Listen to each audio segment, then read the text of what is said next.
Hello YouTube, Dave here again. So today I'm going to be doing a light flip through and sort of give my initial thoughts of Waterdeep Dungeon of the Mad Mage.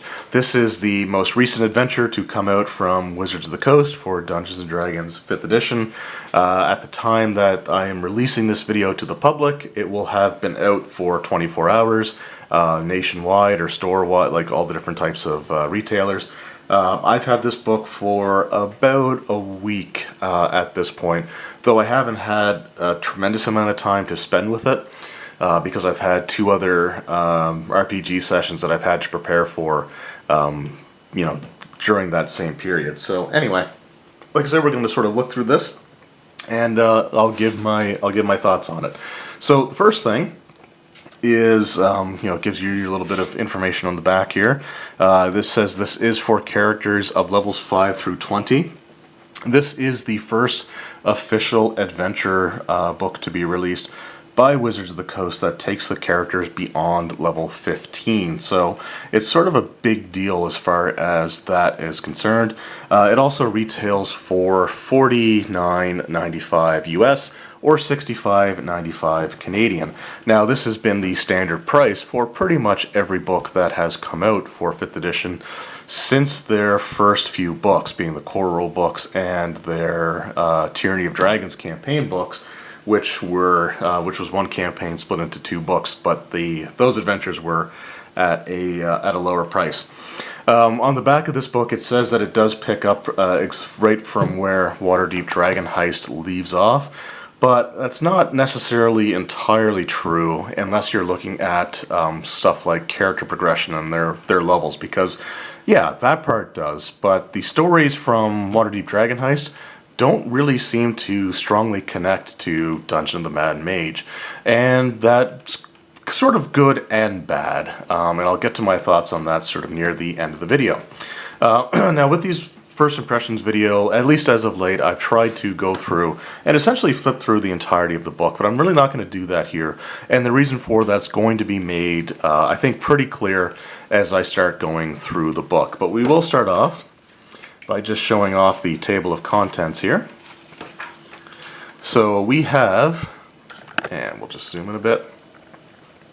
So we have 23 levels of dungeon to go through here. So this is, again, a pretty stacked book, and you have levels dungeon level 1 through 23. You have a little like 6-7 page write-up of Skullport, and you also have your like NPCs and monsters who are unique to this adventure. So we'll just I'm actually going to stay zoomed in, because on the next page what we have is probably one of my favorite parts of this book, and that is a dungeon key for reading and deciphering the maps. Now, I think this is a really, really cool thing, and I think that this is something that is going to be great for beginner DMs, people who are just getting into the hobby and may want to start designing their own dungeons and drawing their own maps. This gives you a whole bunch of things you can use to draw into the map to sort of define it. And there's even a few things here that I'm going to be honest, I've never actually used before. For example, I've never actually used the one-way secret door thing before, so I think that that's actually kind of cool. I've used like the fireplace, and a lot of these things I have made use of, but I just think that again is something that is really, really cool and really, really useful. As far as the rest of the book itself goes, we'll zoom back out again. So the opening chapter gives you your basic stuff that most of these adventures kind of have, including your adventure hooks. So like I said, the adventure hooks seem to be almost completely unrelated to the events of Waterdeep Dragon Heist. There are a couple of NPCs that sort of could be used as plot hooks in this book that were in Waterdeep Dragon Heist, but for the most part, that's really it. One of the things that I do like about this, as far as their quests go, is you actually have what are called starting quests, which are the ones that you can give your players when they immediately make their way into Undermountain, including even something as simple as selling off their treasure. So it actually gives the prices for buying magic items of the different rarities, so common, uncommon, rare, and very rare. So that's again some useful information that you could use in your campaigns if you so wished. There's also what are called future quests, which are typically tied to either the early quest or the beginning quest, the starting quest that you can get. So they may be something that requires you to actually do one of these first, or I think there may be one that requires you just to reach a certain point in the adventure itself, as far as your progression and stuff goes. But anyway, so that's actually something that is pretty cool. I like that idea. You also have alterations to magic, which is something that I'm not necessarily a huge fan of, and it does seem like there was a little bit of an attempt to integrate some humor into this. So, for example, if you try to send a ascending spell, you can get like essentially like a busy signal.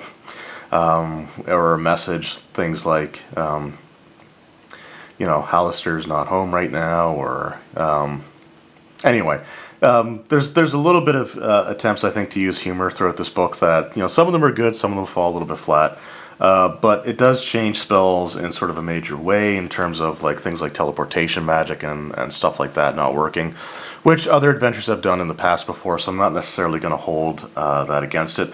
And again, if it was just that easy for the characters to get out of the dungeon, then there may not necessarily be enough of a sense of danger. So it is what it is. It's in my opinion, it's probably still better than having a campaign in which resurrection magic doesn't work. But regardless, so here we have level 1. So this is the first level of the dungeon that you go to explore.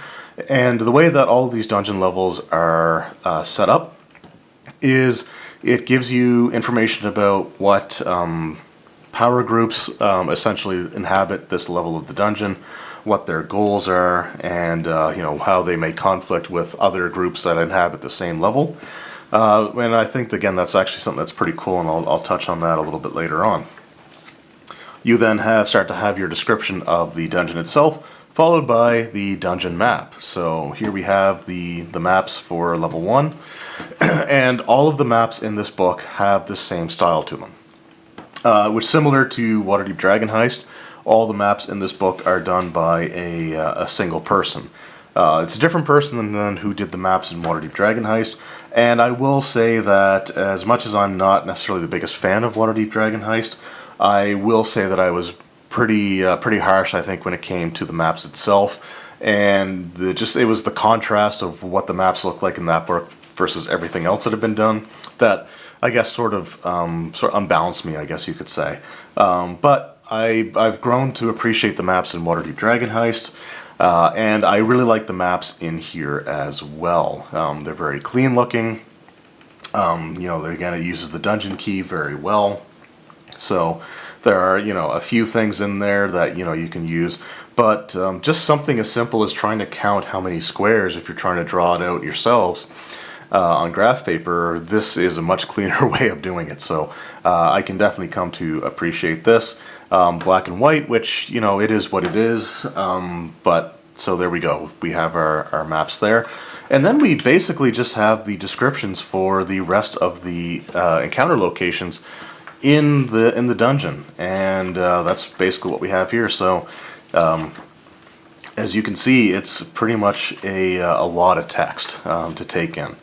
So we've had that, and then we go to at the end of the chapter, we have an aftermath section, which essentially sort of lets you know what happens depending on the player character's actions, how that may impact the residents or inhabitants of that level of the dungeon, how they may interact with them later on. So again, a pretty cool section there as well. And then we have level 2. So we have the arcane chambers, and I'm not going to go through the entire book. And the reason for that, you're probably going to start seeing or sensing the pattern here really, really soon. So we have the beginning of our description, we have our inhabitants, and then we have our dungeon map for this particular level, and then we have text for all the different encounter areas, in the dungeon. So as you can see here, now there is a little bit of artwork up here, but I will tell you right now that stuff like this is rather sparse. So here we are into level 3. We got our map, and we have basically all of our text. So like I said, that's pretty much the way that it seems for each of the levels to go. So I'm not going to flip through the entire book. So let's just zoom back out here. But what we do have sort of towards the back is our appendix. And there seem to be some interesting situations here. So we have some Elder Runes, which I honestly don't know a whole lot about yet, but it looks like if you get them, there's 2 possible effects that can come out of them, either one that's beneficial or one that's detrimental. So it'd be kind of cool to see how that plays out. And then you have the Secrets deck, which probably influences events in the dungeon itself. So again, I really haven't read too much of how that works yet, so that's one of the reasons that this isn't necessarily a full review, just an early impressions. But if it's something that does affect the story, then again, that's something that's pretty cool. So the monster section, or the NPC section, for the unique creatures that exist in this dungeon, it's actually pretty slim. It starts on page 310 with Hallister himself there.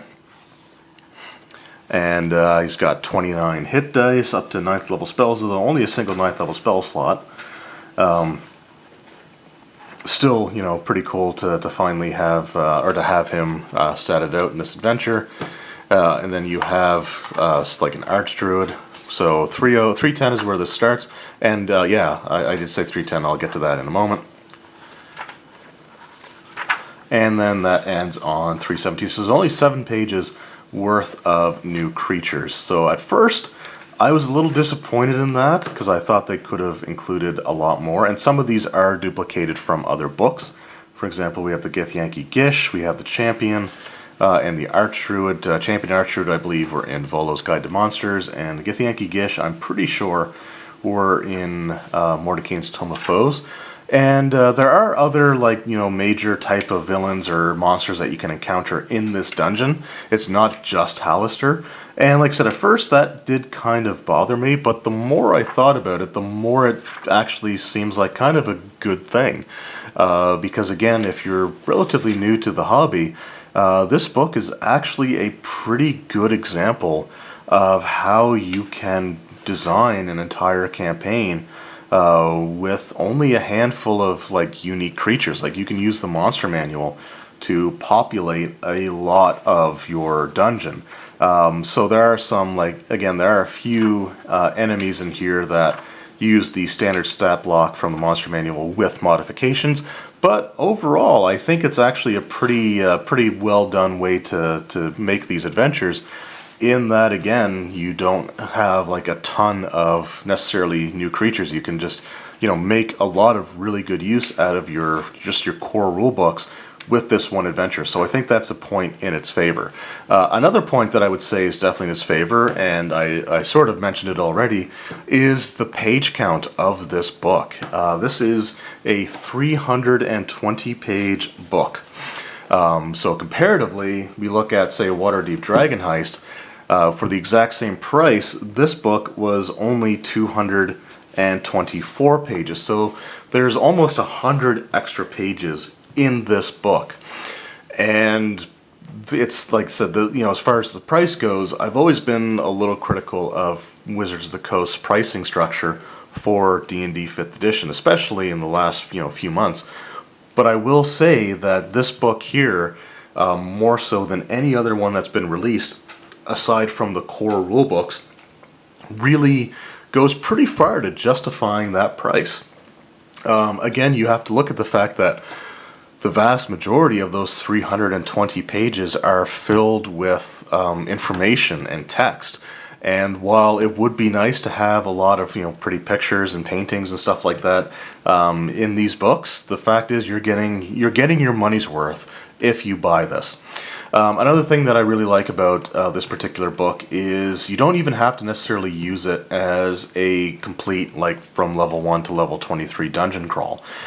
each level of the dungeon sort of has its own feel to it, its own ecosystem sort of thing to it. Not all of the levels are just carved out dungeons. Some of them mimic natural terrain. There's one of the levels that sort of emulates a forest. There's one that emulates sort of like a swamp or marshland.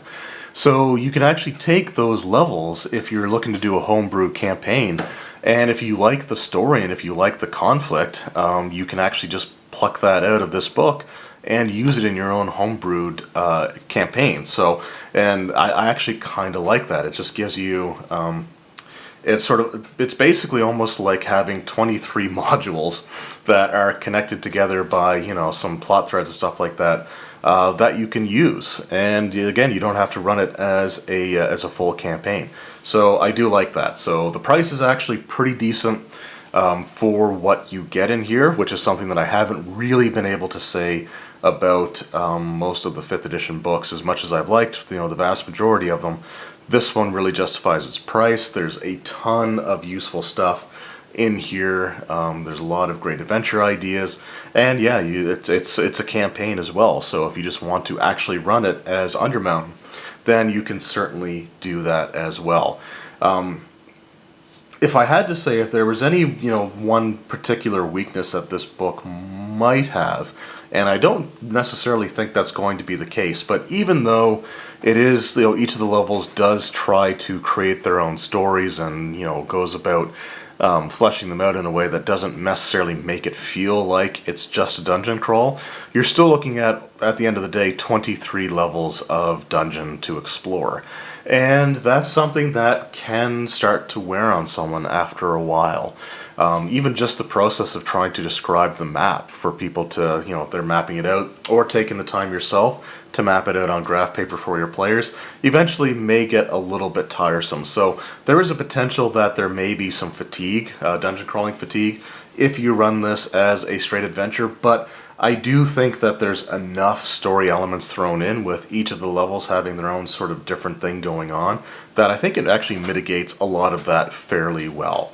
The only other potentially negative thing for some, and to me I don't consider it to be necessarily a negative at all, is the fact that it doesn't really follow up the events of Waterdeep Dragon Heist very strongly. The villains that were involved in Waterdeep Dragon Heist don't seem to be reproduced in Dungeon of the Mad Mage. I haven't seen or come across any references to any of them yet, with the exception of Xanathar, because like Xanathar's lair is located in Skullport, and Skullport has its own write-up. Xanathar's guild has operatives also operating throughout the dungeon as well, at least for the first few levels, so that's one of those things that's probably the strongest connection that the Dungeon of the Mad Mage has to Waterdeep Dragon Heist, and again, it's sort of on the periphery of the story. It's not really the driving force behind it. The plot hooks to get the players into Undermountain are good, but none of them carry over from Waterdeep Dragon Heist either. I would have actually liked the idea, because of something that has been done in the past, is if the player characters decided to keep the the gold from the first adventure and they get caught, their punishment is to basically seek atonement by going through Undermountain and trying to find their own way out. So again, something like that I thought could have been kind of cool. So again, it doesn't really follow up too well, but that's again probably a good thing overall, because one of the things you can get in Waterdeep Dragon Heist is your own business, your own tavern for the player characters to refurbish and operate. There's even some a rival, and there are some side quests or side plots in this book that come from the player characters having that business. The problem is that if they have that business, then you're not going to get any more mileage out of it once you go into Dungeon of the Mad Mage, because again, it takes place entirely within Undermountain. Now, yes, you will be sort of going in and out. For the most part, in the early levels, that option exists, but eventually it's going to reach the point where it's going to be very difficult for the players to get out of, in and out of Undermountain. So I would almost say that if you wanted to run Waterdeep Dragon Heist first and then followed up immediately with Dungeon of the Mad Mage, you may want to skip out on having them invest in the business, or getting them emotionally invested in their tavern, because it's just a plot that ends up unfortunately going nowhere if you go into the new book. So that's, again, sort of the biggest downsides. However, any group of 5th level characters can go in there, and I will say that it's probably, as much as I would have liked to have seen a stronger connection between the two books, it's also actually kind of a good thing that they're not directly connected to the point where you need Waterdeep Dragon Heist to run Dungeon of the Mad Mage, because that, again, will actually make it a little bit easier on you financially if you can't afford to buy both books. And based on the page count, if I had to choose between either of these two, I think I would choose the book that has, 100 extra pages on it, and is the second, or the largest book to come out, the book with the most page count to come out since the core rulebook. So I think that overall, at the end of the day, at least based off what I've seen so far, this is actually a pretty solid investment. Again, there's a lot of ways that you can use this book rather than just running the adventure from point A to point B sort of thing. And you get a lot of content for the amount of money that you're paying. The lack of visual aids is a bit of a problem, or it could be a bit of a drawback. Although I suspect that the map pack that they're releasing as well, which I don't have yet, I suspect that there may be some visual aids or stuff that you can use in that, but I'm not 100% sure on that at this time. So I don't want to make that too much of an official prediction, because it may just be the maps itself. So far, really liking this book, and I would recommend it. I mean, honestly, I think that this is probably the best book that has been put out so far in 2018. It's probably one of the more solid adventure books that's come out, and just looking through it and just seeing the way that the room descriptions are done, and to see that sort of older style maps, really just sort of puts me in the frame of mind and sort of the nostalgic sense of reading through old AD&D or basic D&D version modules. I really do sort of get that feel off of it. And again, where you can sort of pluck the levels out and just have them be sort of their own thing, if you want them to be, it kind of feels like you're getting some of these modules, or some of these could be used simply as modules in of themselves. So really liking it so far. At this point, I would definitely recommend it, and basically give me another couple of weeks, and I should have, if nothing else, some extended thoughts, but I should end up having a full review within the next week or so. Anyway, thank you guys very much for watching. I hope you enjoyed the video. If you have this book, let me know what your thoughts of it are in the comment section below. And if you've started actually running it, let me know how that's been going so far. I'm interested to sort of see how it holds up over time as your characters go from level to level. Anyway, once again, thank you guys very much for watching. I hope you enjoyed, and I will see you next time. Take care.